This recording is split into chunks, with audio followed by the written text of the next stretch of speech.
জুতা স্যান্ডেল পরে জানাজার সালাত আদায় করা এবং কবরে মাটি দেওয়া যাবে কি? আসসালামু আলাইকুম ওয়া রাহমাতুল্লাহি ওয়া বারাকাতুহু। ব্রাদারান ইসলাম, দিনী প্রশ্নোত্তর পর্বে আপনাদের স্বাগতম। এবার আমরা আরেকটি প্রশ্নের উত্তর জানার চেষ্টা করব, সেটি হচ্ছে জুতা স্যান্ডেল পরে জানাজার সালাত আদায় করা এবং কবরে মাটি দেওয়া যাবে কি? এর উত্তর হলো হ্যাঁ, যাবে।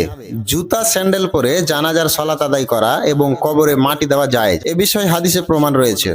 মুত্তাফাক আলাইহ, মিশকাত, হাদিস নম্বর 126। তবে এখানে একটি বিষয় অবশ্যই মনে রাখতে হবে, কবরের উপরে উঠা যাবে না। রাসূলুল্লাহ সাল্লাল্লাহু আলাইহি ওয়াসাল্লাম কবরের উপর উঠা থেকে নিষেধ করেছেন। মিশকাত, হাদিস নম্বর 1697।